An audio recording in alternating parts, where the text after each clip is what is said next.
제가 기도하고 예배 시작합니다. 걸어가신 주께서 이 자리에 함께 하시니 감사합니다. 가정마다 함께 하시니 감사합니다. 하늘에서 영광을 받으시며 이 땅에 주의 평화와 주의 평안과 주의 나라가 임하고 주의 영광이 임하기를 원합니다. 오늘도 예배드리는 모든 곳에 임하여 주시고 특별히 주님 예수 교회 예배 가운데 함께하여 주셔서 우리 주님 영광 받아 주시옵소서. 예수님 이름으로 기도하옵나이다. 아멘. 찬송 43장 찬송하시겠습니다.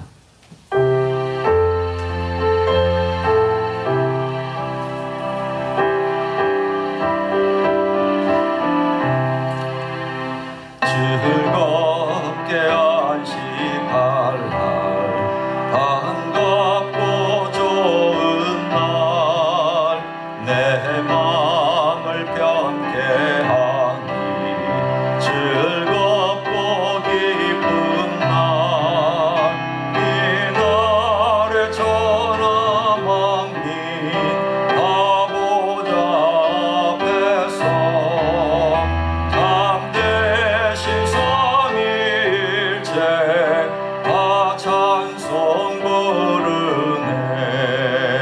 이날에 하늘에서 새 양식 내리네. 성회로 모이라고 종소리 울리네. 복음의 밝은 빛인 온 세상 비치며 또 영생 물이 흘러 시원케 하시네. 이 주일 지킴으로 새 은혜 입어서 영원히 쉬는 곳에 다 올라갑시다. 성부께 찬미하고 성자와 또 성령 참되신 삼위일체 다 찬송 부르네. 아멘. 이 시간 우리가 한 마음으로 한 뜻으로 같이 중보 기도하는 시간입니다.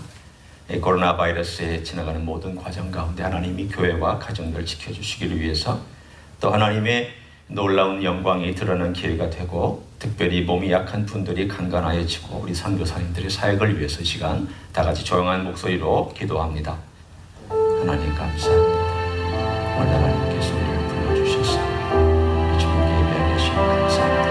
가정에서 예배하게 하시니 감사합니다. 주님이 코로나 바이러스가 지나가고 하나님께서 가정마다 그리고 교회일마다 함께하여 주시기를 원합니다. 하나님 잠자는 영을 깨워주시고 죽은 영을 살려주시옵소서. 주의 복음이 땅끝까지 퍼지고 놀라운 역사를 허락하여 주옵소서.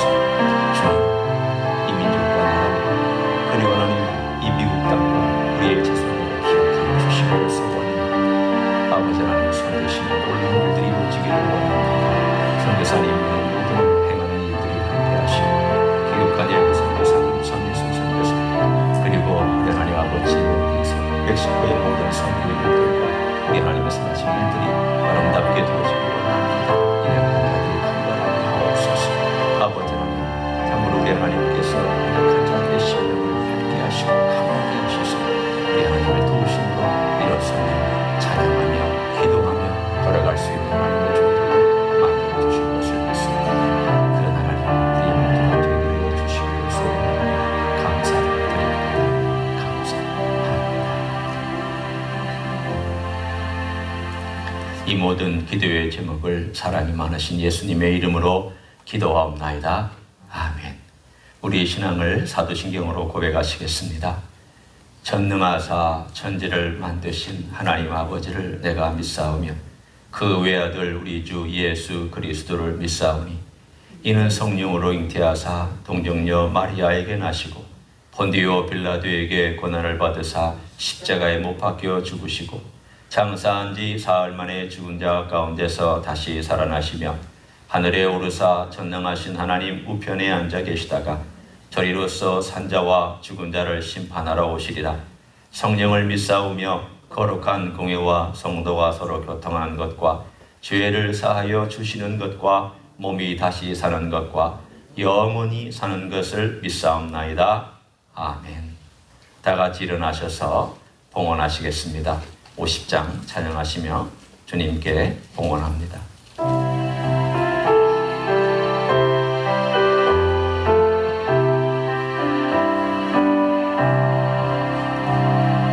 내게 있는 모든 것을 아낌없이 드리네. 사랑하고 의지하며 주만 따라 살리라. 좋게 드리네.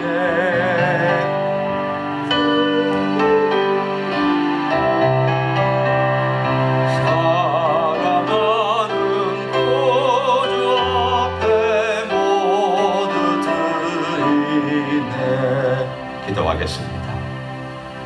우리 하나님께서 아버지가 되셔서 우리의 모든 행동하는 것, 일하는 것, 혹은 가정에서 머무는 것, 우리의 생각, 우리의 느낌, 우리의 의지, 모든 것을 인도해 주시니 감사를 드립니다. 보호하시고 먹이시고 입히십니다. 우리를 인도하시되 하나님의 푸른 초장으로 잔잔한 신의 물가로 인도하시니 감사합니다. 주님이 어려운 때가 지나도록 우리 하나님께서 늘 덮어주시고 주님 승리의 그 땅을 밟을 때까지 함께하여 주시옵소서. 우리의 가정을 붙잡아 주옵소서. 사업체를 붙잡아 주시고 직장을 붙잡아 주시고 하나님 다시 원상대로 회복되어 돌아갈 수 있는 날이 속히 올 수 있도록 축복하여 주옵소서. 우리의 자녀들이 밟는 이 땅을 주님께서 기억하여 주시고 우리 하나님을 기억하고 살아가는 귀한 땅이 될 수 있도록 축복하여 주옵소서. 감사드립니다. 예수님의 이름으로 기도하옵나이다. 아멘. 앉으시겠습니다.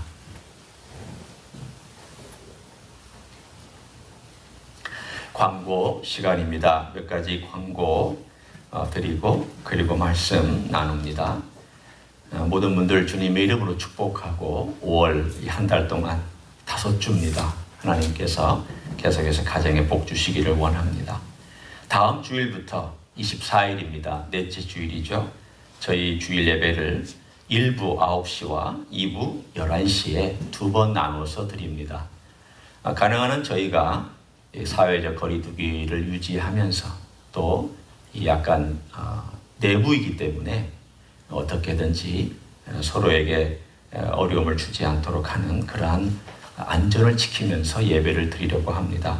저희가 명단을 발표하겠습니다. 명단 가능한 한 나이 드신 분들은 일단 명단에 잘 넣지는 않았지만 하나님께서 또 그 명단에 맞추어서 주시는 기회에 와서 예배도 드리고 함께 간단한 눈인사로 또 교제하는 시간 갖도록 하겠습니다. 늘 하나님의 은혜 가운데서 나아가기를 원합니다. 네 번째 광고 보시면 매일 새벽기도 말씀 들으며 우리가 영적으로 깨어있기를 원하는 광고가 있습니다. 이제 벌써 2달 돼가고 있기 때문에 영적으로 좀 느슨해질 때가 되었습니다. 긴장도 풀어질 때가 되었고 또 어떤 면으로는 앞으로 어떤 일이 벌어질까에 대한 불안감도 있을 수 있습니다. 그러나 우리가 하나님 은혜 가운데 다시 한번 영적으로 깨어있고 주님께 더 가까이 나아가기를 원합니다. 하나님 아버지의 말씀 제가 나눕니다.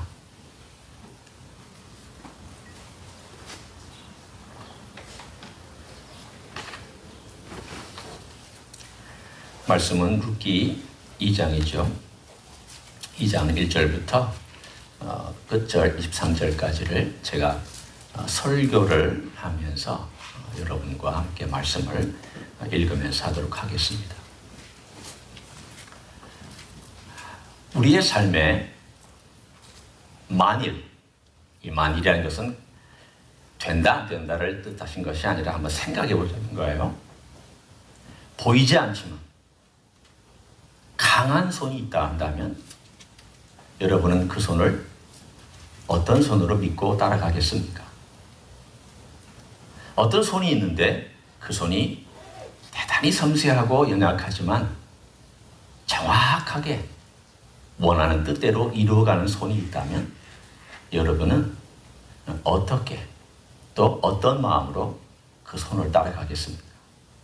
이 손이라고 하는 것을 가만히 생각해 보면 대단한 일을 하는 손이죠. 인간의 손도 대단한 일을 합니다. 그러나 보이지 않으면서도 섬세하고 느낄 수 없는 것 같지만 정확한 어떤 그러한 손이 있다면 우리는 과연 그 손을 어떻게 받아들이며 살아가야 할까? 우리가 룻기를 보면서 지난 1장에서는 함께 나눴던 하나님의 손, 여호와의 손, 야훼의 손이 있습니다. 비극적인 손길이었죠. 느낌으로 다가올 때는 비극이었고 경험할 때는 비극이었습니다. 왜냐하면 10년 동안 한 가정이 어떻게 쪼그라드는지를 우리가 봤기 때문입니다. 그래서 그 내용을 나오미는 말하기를 하나님의 손이 치셨다. 그렇게 고백했습니다. 그렇습니다. 하나님께서 어떨 때는 우리의 삶을 쪼그라뜨리시기도 하고 위축시키기도 하고 어려움에 넣어서 훈련시키시기도 합니다. 분명히 그런 때가 있습니다. 그런데 이 장에 와서 그 분위기가 바뀌기 시작을 합니다. 그 바뀌는 분위기를 제가 먼저 2장 1절부터 그리고 앞부분 한 7절까지를 먼저 읽습니다. 좀 들어보세요. 나오미의 남편 엘리멜렉의 친족으로 유력한 자가 있으니 그의 이름은 보아스더라. 모압 여인 룻이 나오미에게 이르되 원하건대 내가 밭으로 가서 내가 누구에게 은혜를 입으면 그를 따라서 이삭을 줍겠나이다 하니 나오미가 그에게 이르되 내 따라 갈지어다 하며 룻이 가서 베는 자를 따라 밭에서 이삭을 줍는데 우연히 엘리멜렉의 친족 보아스에게 속한 밭에 이르렀더라. 마침 보아스가 베들레헴에서 붙어 와서 베는 자들에게 이르되 여호와께서 너희와 함께 하시기를 원하노라 하니 그들이 대답하되 여호와께서 당신에게 복 주시기를 원하나이다 하니라. 보아스가 베는 자들을 거느린 사원에게 이르되 이는 누구의 소녀냐 하니 베는 자를 거느린 사원이 대답하여 이르되 이는 나오미와 함께 모압 지방에서 돌아온 모압 소녀인데 그의 말이 나로 베는 자를 따라 단 사이에서 이삭을 줍게 하소서 하였고 아침부터 와서는 잠시 집에서 쉰 외에 지금까지 계속 하는 중이니이다. 아주 평범한 한 소녀가 등장하고 또 1절에는 그 시대에 베들레헴에 있었던 한 남자, 유력한 남자 보아스를 소개하는 것부터 출발을 합니다. 이 사람이 어떤 면에서 유력한지 우리는 조금 이따가 같이 살펴보겠습니다만 그 사람의 이름은 보아스입니다. 보아스란 이름은 힘이 그에게 있다. 혹은 힘센 자 이런 뜻입니다. 이런 이름을 가진 보아스라는 한 사람이 등장을 하고요. 그리고 룻이 아침 일찍이 나가서 이삭을 줍는 일을 시작합니다. 그 시대가 어떤 시대인지를 잠깐 얘기해 줄 수 있는 한 내용이 내가 밭으로 가서 내가 누구에게 은혜를 입으면 그냥 은혜를 입는 누군가가 나에게 선의를 베풀면 이런 뜻으로 우리가 이해할 수 있지만 조금만 더 들어간다면 이런 뜻입니다. 그 시대에 추수를 할 때에 곡식을 베가지고 땅에 떨어진 것은 주지 말라고 하나님께서 명령하셨습니다. 그건 가난한 자의 것이다. 그건 과부의 것이다. 그건 고아의 것이다. 그건 이방 나그네의 것이다. 그러니 너는 그거 줍지 말고 놔둬라. 실수로 떨어뜨렸던 혹은 일부러 남아 떨어뜨렸던 혹은 하다가 보면 자연히 떨어지는 것이든 그건 줍지 마라. 그러나 율법을 지킨 사람은 그리 많지 않았습니다. 왜냐하면 은혜를 흘려주는 사람이 그때에도 그렇게 다 해당되는 이야기가 아니라는 것을 알 수가 있습니다. 그래서 그가 우연히 어느 밭에 갔는데 그 밭은 그 율법을 말씀을 그대로 지켜서 곡식을 베다가 떨어지면 줍지 않고 그냥 앞으로만 가고 나머지 사람들이 와서 가난한 사람들이 와서 그걸 하나를 주울 수 있는 기회를 주고 있는 밭에 이르렀습니다. 어느 날 보아스가 왔습니다. 보아스가 보니 잘 알지 못하는 한 여인이 그 이삭을 줍고 있는 걸 와서 누구냐고 물었습니다. 그때에 오늘 본문에 보면은 모압 지방, 모압 소녀란 말이 2번이나 등장합니다. 6절에 그런 말씀이 나오죠. 이 모압이라는 단어가 2번이나 나온 것은 앞에 나와 있는 이 베들레헴의 땅에 이방 여인인, 그리고 클래스로 따지면은 아웃사이더 중에 아웃사이더, 비록 그 자리에 와 있지만은 이방 사람에 불구하고 모압 여인에 불구하고 여인이면서도 이방 사람인 이런 사람에 불과하다는 것을 오늘 여기에서 대조적으로 보여주고 있습니다. 유력한 한 사람과 모압의 한 여인과 그 놀라운 일이 한 밭에서 이루어지고 있다는 것을 오늘 본문에 말씀합니다. 그리고 나서 보아스가 8절에 이렇게 얘기를 합니다. 제가 읽습니다. 보아스가 룻에게 이르되 내 딸아 들으라.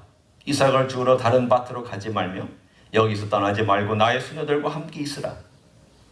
그들이 베는 밭을 보고 그들을 따르라. 내가 그 소년들에게 명령하여 너를 건드리지 말라 하였느니라. 목이 마르거든 그릇에 가서 소년들이 기러운 것을 마실지니라 하는지라.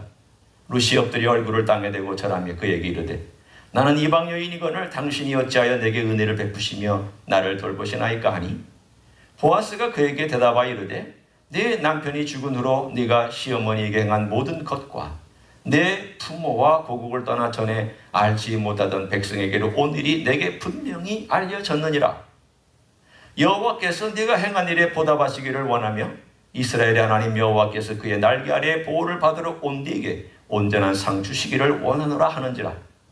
룻이 이르되 내 주여 내가 당신께 은혜 입기를 원하나이다. 나는 당신의 하녀 중에 하나와도 같지 못하오나 당신이 이 하늘을 위로하시고 마음을 기쁘게 하는 말씀을 하셨나이다 하니라. 얼마나 아름다운 이야기, 얼마나 아름다운 메시지가 이 가운데 숨어 있는지. 룻기에 가장 아름다운 구절이 있다면 여러분이 들은 이 12절의 이야기일 것입니다. 유력한 한 사람과 아웃사이더 중에 아웃사이더인 이방 여인 룻이 대화를 합니다. 은혜로운 말로 이 이방 여인을 격려합니다. 세워줍니다. 난 네 이야기 들었다. 이 보아스는 어떤 사람인가요?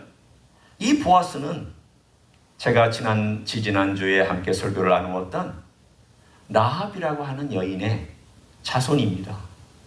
가나안 여인의 자손입니다. 살몬이라는 유다 사람과 함께 결혼한 그 둘 사이에서 태어난 자손이 보아스입니다. 보아스는 자기의 혈족 중에 자기의 바로 윗대에 이방 여인이 들어온 것을 알고 있었고 어쩌면 그것이 그에게 하나의 좋은 열린 마음을 주었던 계기가 되었을 겁니다. 그러나 그것만이 전부는 아닙니다. 그가 자기 조상이 그랬다라고 다른 사람에게 은혜를 베푼다. 꼭 그렇지만은 않습니다. 우리가 분명히 한 가지 알 수 있는 것은 이 보아스의 삶은 은혜를 아는 삶이었고 은혜를 경험한 삶이었습니다. 우리가 전에 읽었던 바로 직전에 읽었던 이야기를 봐도 압니다. 밭에 나가서 얘기를 합니다. 너에게 은혜가 있을지어다. 이 말은 성경에 잘 나오지 않는 표현이며 고대 근동지방 기록에도 잘 나오지 않는 인사말입니다. 여러분 우리가 늘 쓰는 인사말이라고 하는 것은 보통 기록되어 있고 문장이나 소설에 자주 등장하죠. 그러나 고대 근동지방의 기록들을 이스라엘의 기록들을 보면 이 인사말이 잘 나오지는 않는 것을 보면 이것은 인사말이라기보다는 특별하게 그 일꾼들과 보아스가 주고받은 말일 가능성이 높습니다. 그러면 이 말이 무엇일까? 여호와께서 너희와 함께 하시기를 원하노라. 그랬더니 일꾼들도 여호와께서 당신에게 복 주시기를 원합니다. 주고 받는 내용이 여호와께서 그 중심에 계셔서 이 모든 것들을 주관하신다라고 하는 은혜로운 말을 주고받습니다. 누가 그 일을 먼저 시작했을까요? 보아스죠.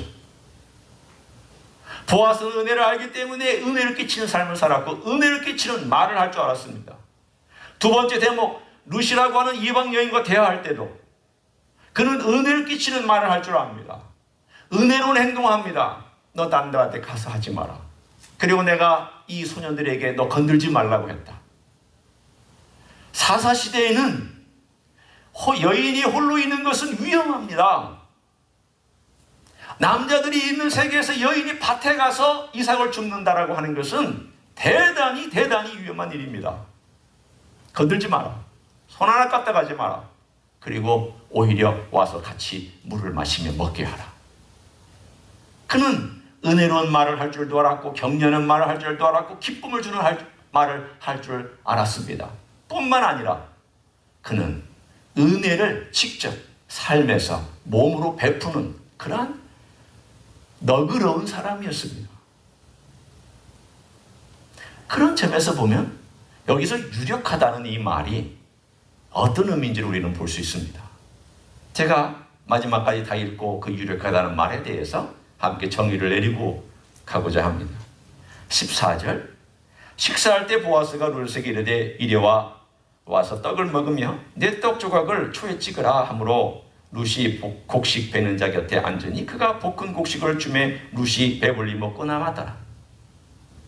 룻이 이삭을 주우러 일어날 때에 보아스가 자기 소년들에게 명령하여 이르되 그에게 곡식단 사이에서 줍게 하고 책망하지 말며 또 그를 위하여 곡식 다발에서 조금씩 뽑아 버려서 그에게 줍게 하고 꾸짖지 말라 하니라.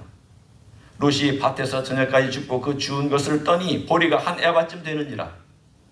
그것을 가지고 성읍에 들어가서 시어머니에게 그 주운 것을 보이고 그가 배불리 먹고 남은 것을 내어 시어머니에게 드리매 시어머니가 그에게 이르되 오늘 어디서 주었느냐 어디서 일을 하였느냐 너를 돌본 자에게 복이 있기를 원하노라 하니 룻이 누구에게서 일했는지를 시어머니에게 알게 하여 이르되 오늘 일하게 한 사람의 이름은 보아스니이다 하는지라. 나오미가 자기 며느리에게 이르되 그가 여호와로부터 복받기를 원하노라. 그가 살아있는 자와 죽은 자에게 은혜 베풀기를 그치지 아니하도다 하고 나오미가 또 그에게 이르되 그 사람은 우리와 가까우니 우리 기업을 물을 자 중에 하나이니라 하니라.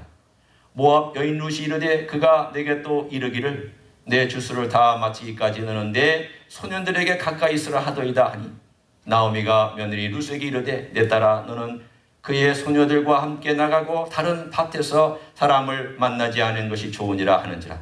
이에 룻이 보아스의 소녀들에게 가까이 있어서 보리 추수와 밀 추수를 마치기까지 이삭을 주며 그의 시어머니와 함께 거주하니라. 오늘 이 이야기의 모든 것들을 가만히 보면 3개월 동안 일어난 일입니다.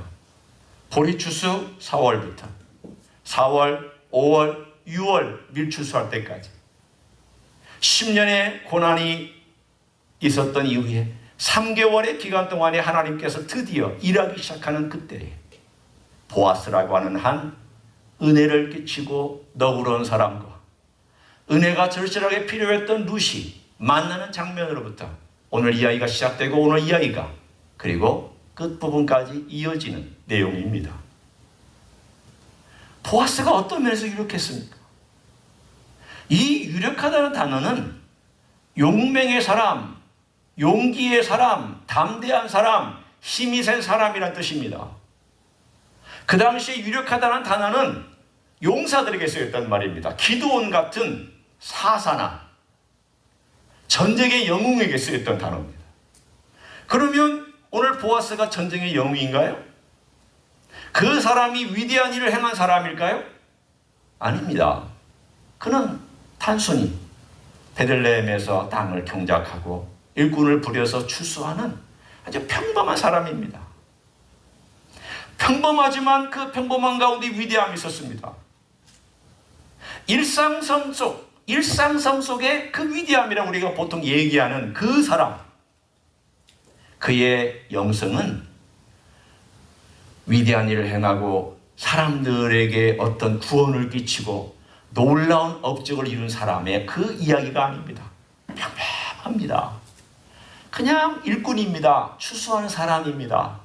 그러나 그의 삶은 여호와의 말씀을 그대로 실천하고 하나님의 은혜를 그 땅에서 묵묵히 수행하는 사람입니다. 평범한 생활 속에서 하나님을 따라가는 사람입니다. 평범한 생활 속에서 은혜로운 말을 합니다. 평범한 생활 속에서 은혜로운 행동을 합니다. 여러분, 진짜 위대한 늘 똑같이 진행되는 삶 속에서 은혜를 경험하고 은혜를 체험하고 은혜를 베풀 줄 아는 사람입니다. 오늘 이 보아스와 함께 룻은 또 어떤가요? 룻이 아침 일찍 일어나 은혜를 받을 사람의 그곳에 가서 일을 하다가 쫓겨나면, 혹은 은혜를 베풀지 않은 사람이면 또 이 밭으로 가고, 이 밭에서 일하다가 쫓아내면 저 밭으로 가고, 그러다가 보아스의 밭에 가서 만나서 결국은 이 놀라운 일을 행하는 룻의 이야기를 가만히 듣고 있으면 오늘 룻이 얼마나 자기 시어머니에게 은혜를 끼치려고 애쓰고 있는지를 압니다. 이게 왜 은혜일까요? 은혜죠.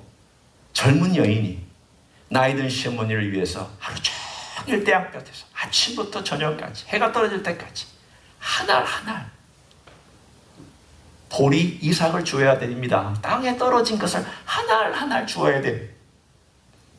여러분이 만약 하루 종일 그 일하라고 한다면 그 일을 어떻게 해요? 그렇게 얘기할 거예요. 허리를 숙이고 주어야 됩니다. 한 알 한 알 손가락 끝으로 집게손으로 주어야 됩니다. 여호와의 날개 그늘 아래 보호받으러 왔으면, 아니 여호와께서 공급해 주셔야죠. 알아서 주셔야 되는 거 아니에요? 가만히 있어도 하나님 먹여주셔야 되는 거 아니에요? 그렇지 않아요. 여호와의 날개 그늘 아래 있을 때에도 하늘에 나라를 줍는 것이, 그것이 바로 오늘 이 룻이 보여주고 있는 아름다운 일상성 속에서의 영성이에요. 위대한 일을 행해서 위대하지 않습니다. 하늘에 그 나다를 줍는 그 과정이 위대한 것입니다. 왜? 은혜를 끼치려고, 살려고, 하나님의 은혜 안에서 먹고 사는 것을 어떻게 하든지 하나님의 도움을 구하면서 열심히 일하고 충성되게 나아가는 것, 이게 위대합니다. 저는 이 룻기를 읽으면서 하나님께서 어떤 사람들을 사용하시는가, 그리고 어떤 사람들을 만나게 하시는가, 하나님이 물론 강하게 역사하시지만 그러나 동시에 어떤 인간들을 하나님께서 위대하게 쓰시는가 보면 그 사람의 성품이 위대해서가 아닙니다. 그 사람이 똑똑해서도 아닙니다.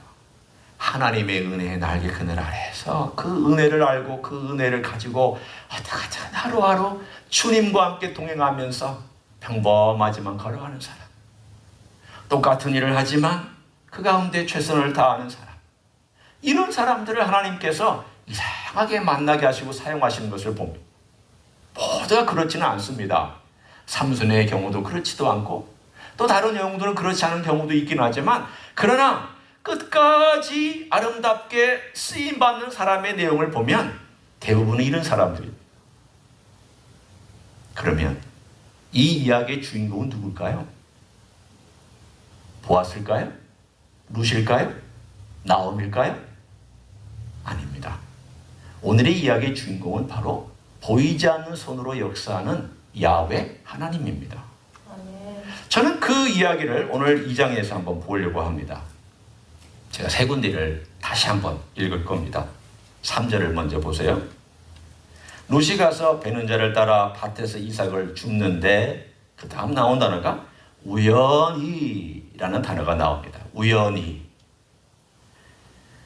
이 영어 성경에도 그냥 it happens예요.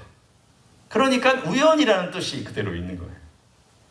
다른 말로 하면 자기가 하나님이 인도함을 받고 뭐 기도를 했더니 하나님께서 꿈에 계시를 주시고 내가 이 밭에 가라, 그게 아닙니다. 그냥 여기 가봤다가 쫓아내면 이 밭으로 가고, 그러다가 우연히 간 거예요. 오늘 여기 나와는 이 우연이 무슨 뜻일까요? 인간의 입장으로는 우연입니다. 인간의 입장으로는 그냥 일어난 일입니다. It happens. 그냥 일어난 일입니다.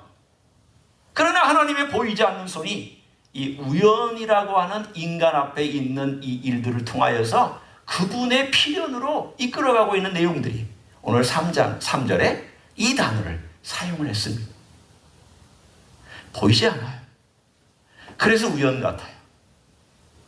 그러나 이 강력하고 정확한 손이 이끌고 있기 때문에 이건 우연이 아니라 필연이에요.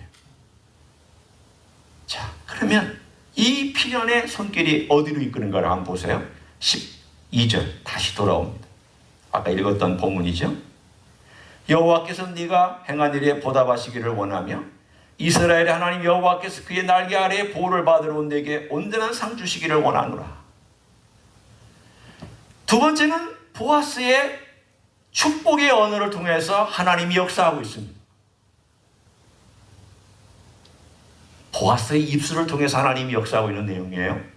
우리가 알아야 될 것은 이건 보아스가 참 은혜로운 말을 했다. 맞아요. 그러나 이 보아스가 이 은혜로운 말을 한 내면에 보이지 않는 그 가운데 성령께서 보아스를 통하여서 어떤 메시지를 우리에게 전해주고 있냐는 거예요. 이 글을 읽고 있는 우리 3200년이 지난 지금 이 시대에 살고 있는 우리들에게 하나님께서 뭘 말씀하고 계시냐? 보아스라고 하는 이 메신저를 통해서 뭐라고 말씀하고 계시느냐? 하나님의 날개 그늘 아래 쉼을 얻고 도움을 받으러 온 자를 하나님은 내어쫓지 않으신다. 아멘.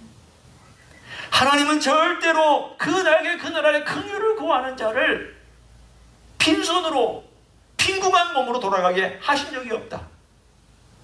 그런 긍휼의 하나님을, 그런 은혜의 하나님을, 그 날개 그늘 아래 찾아온 자를 하나님이 내어쫓는 거 봤느냐? 누사 너 잘했다. 하나님 너에게 큰 상 주시기를 내가 기도한다. 신앙 고백이지만 이 신앙 고백 속에서 하나님의 모습이 드러나고 있습니다. 뿐만 아니라 세 번째 20절입니다. 나오미가 자기 며느리에게 이르되 그가 여호와로부터 복받기를 원하노라. 그가, 여기서 그는 여호와입니다. 그가 살아있는 자와 죽은 자에게 은혜 베풀기를 그치지 아니하도다. 죽은 자의 이름이 계속될 수 있도록 우리를 먹이시는구나. 살아있는 우리를 인도하시고 먹이시는구나.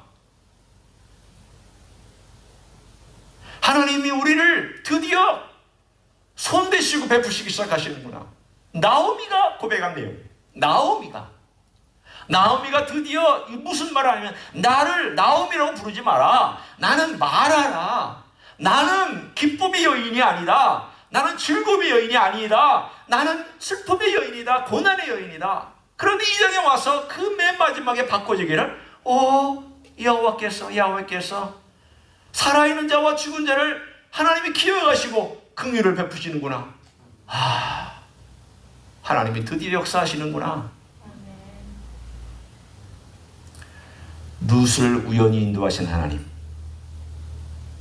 보아스 입술을 통하여 말씀하신 하나님, 나오미 입술을 통하여 고백하게 하신 하나님, 오늘 새 주인공의 행동과 말을 통하여 야훼 하나님의 어떤 모습이 등장하고 있을까? 오늘 본문에 있는 그대로입니다.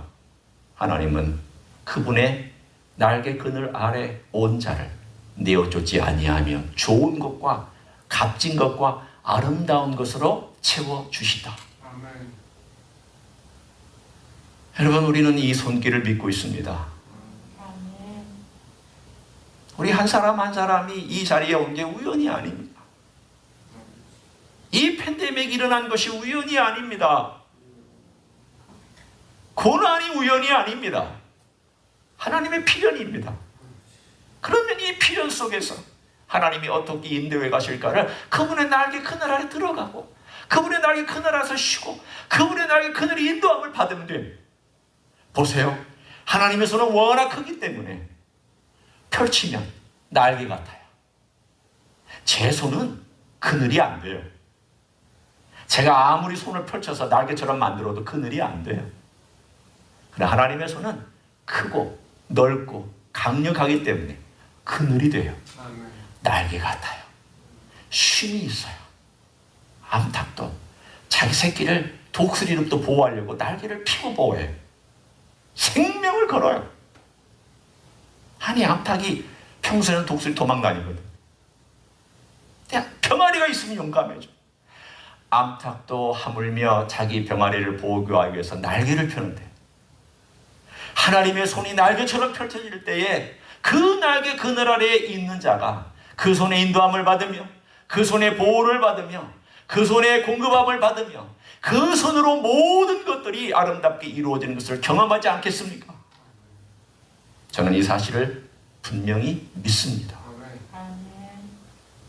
오늘 이 장의 주인공 우리 하나님, 우리 주님을 찬양합니다. 우리를 품으시기 위해서 날개처럼 두 손을 펼치셨던 하나님, 우리 주님께서 우리를 위하여 좋은 거 주시지 않을까요? 멋진 거 주시지 않을까요? 그렇다면 우리는 믿고 따라가고 그 날개 그늘을 계속 들어가면 그 안에서 쉼을 얻고 그 안에서 또 받은 은혜를 베풀 줄 알고 그 안에서 받은 은혜대로 은혜로운 말을 하고 그 안에서 사람들의 기쁨을 주고, 이런 은혜가 오늘 쓰여있는 이 헥세드라는 단어, 그 단어가 어디 있는가 다시 한번 제가 펼쳐서 보여드릴까요? 그 단어가 제가 마지막에 읽었던 20절입니다. 그가 살아있는 자와 죽은 자에게 은혜 베푸기를 그치지 아니하도다. 은혜, loving kindness, 헥세드, 이란 놀라운 하나님의 은혜가 여러분의 생애에 넘치기를 예수님의 이름으로 간절히 축원합니다. 아멘. 기도하겠습니다.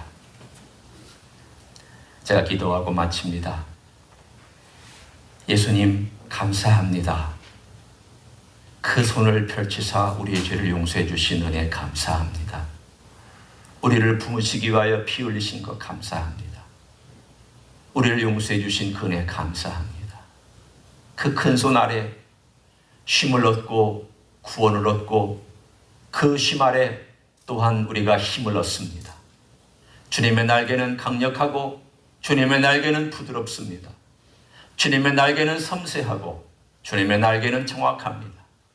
주님이 인도하심은 보이지 않지만 그러나 정확하게 목적지에 인도하실 줄로 믿습니다. 주님의 손길은 너무나도 오묘하여 우리의 눈으로 알지 못하며 깨닫지 못하지만 주의 뜻을 이루고야 말 것입니다.